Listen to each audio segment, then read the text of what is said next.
ആലോചിച്ച് നോക്കൂ. കുട്ടികൾ അന്നത്തെ കാലത്തും ഉണ്ടായിരുന്നു അമ്മമാരും അച്ഛന്മാരും അല്ലേ. ഇപ്പോൾ വലിയ കുടുംബത്തൊക്കെയോ ജോലിക്ക് പോകണ്ടല്ലോ, ചെറിയ കുടുംബത്തിലുള്ളവരൊക്കെ പോയിരുന്നില്ലേ. അവർ കൂലിപ്പണിക്ക് പോകുമ്പോൾ ഈ കുട്ടികളെ കൊണ്ടുപോയി ഒരു വിരിച്ച് അവിടെ കിടത്തി ആ കുട്ടികളൊന്ന് കരയുമ്പോഴേക്ക് ഓടിച്ചെന്ന്. അപ്പോൾ ആ കുട്ടി എത്ര ജോലിക്കിടയിൽ ആ കുട്ടികളോടുള്ള കരുതൽ ആ അമ്മമാർക്കുണ്ടായിരുന്നു. പാടത്തൊക്കെ പോയാനും ഇതിനൊക്കെ പോകുമ്പോഴൊക്കെ ഈ കുട്ടികളെയും കൊണ്ടുപോയി എവിടെയെങ്കിലും ഒരുക്കി ഇരുത്തി അവരങ്ങനെ അപ്പോഴും അവരുടെ ജോലികൾക്ക് ഇടയിൽ ആ കുട്ടികളെ കരുതാനും അവരുടെ കാര്യങ്ങൾക്കും അവരെ കേൾക്കാനും അവരുടെ കൂടെ സംസാരിക്കാനും അവരോടൊപ്പം ഇരിക്കാനൊക്കെ അച്ഛനമ്മമാർക്ക് നേരം ഉണ്ടായിരുന്നു. ഇപ്പോൾ എവിടേക്കായി നേരമൊന്നും പോയി എന്നൊന്നും അന്നത്തെ പോലെ ഇന്നുണ്ട് 24 മണിക്കൂർ. അന്ന് ഇതൊക്കെ കഴിഞ്ഞിട്ട് അന്നുള്ളവർക്ക് വീട്ടിലിരിക്കാനും രാമായണം വായിക്കാനും ഭാഗവതം വായിക്കാനും ഒക്കെ നേരം ഉണ്ടായിരുന്നു.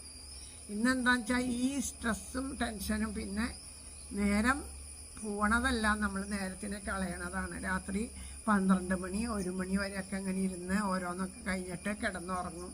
അപ്പോൾ പിന്നെ എങ്ങനെയാ വെളിച്ചാകുമ്പോൾ എണീക്കാൻ പറ്റുക. അപ്പോൾ പിന്നെ എണീക്കാൻ വൈകിയ അതനുസരിച്ചിട്ട് എല്ലാം വൈകും. പിന്നെ ആദ്യം കിടക്കാൻ വൈകും. അങ്ങനെയുള്ളൊരു ചിട്ടയിൽ നമ്മൾ പോവുകയാണ്. പണ്ട് കാലത്ത് അങ്ങനെയല്ല. 9 മണി കഴിഞ്ഞാൽ പിന്നെ കിടന്നോളണം ഒരാൾ. ഏറ്റവും വലിയ സമയമാണ്. എൻ്റെ വീട്ടിലൊക്കെ 7:30 ആകുമ്പോഴേക്കും കിടക്കുമായിരുന്നു. 7:30 ആകുമ്പോഴേക്കും കിടക്കും. സ്കൂൾ വിട്ട് 4 മണിക്ക് വന്നാൽ ഈ ഇരുട്ടാവണേക്കാളും മുമ്പ് സ്കൂളിലൊക്കെ ചെയ്യാനുള്ളതൊക്കെ ചെയ്ത് അതിനൊരു നിർബന്ധമൊന്നുമില്ല. വയ്ക്കണമെങ്കിൽ വെച്ചോളൂ, ഇല്ലെങ്കിൽ ഇല്ല. ഇല്ലെങ്കിൽ ടീച്ചർമാരെ നടി കൊണ്ടോളൂ, അത്രയേ ഉള്ളൂ. അവർക്ക് അതൊന്നും അതില്ല. അവർ ഇന്നത്തെ പോലെയൊന്നുമല്ല.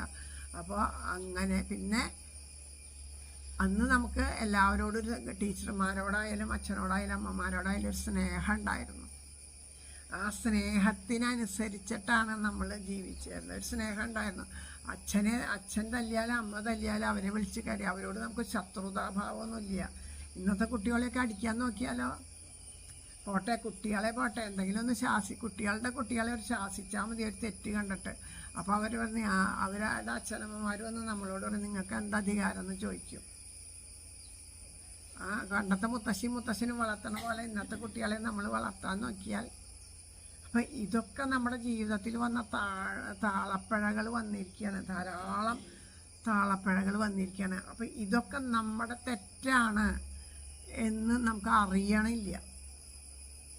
ഇതൊക്കെ തെറ്റാണ്, ഇതൊന്നും ശരിയല്ല എന്ന് നമുക്ക് അറിയണ്ടേ. നമ്മളൊരു വഴിക്കോടെ തെറ്റാണ്, ഒരു വഴിക്കോടെ നമ്മൾ പോവുക. നമ്മളിപ്പോൾ ഇവിടുന്ന് എവിടേക്കെങ്കിലും പോകാനായിട്ട് അപ്പോൾ ഒരു അമ്പലത്തിലേക്ക് പോകണം എന്ന് പറഞ്ഞു. അപ്പോൾ ചാലക്കുടിയിലാണ് അമ്പലം എന്നറിയാം, എന്നാൽ ചാലക്കുടിക്ക് പോകാമെന്ന് പറഞ്ഞു. അങ്ങനെ കയറിയത് തൃശ്ശൂർക്കുള്ള ബസ്.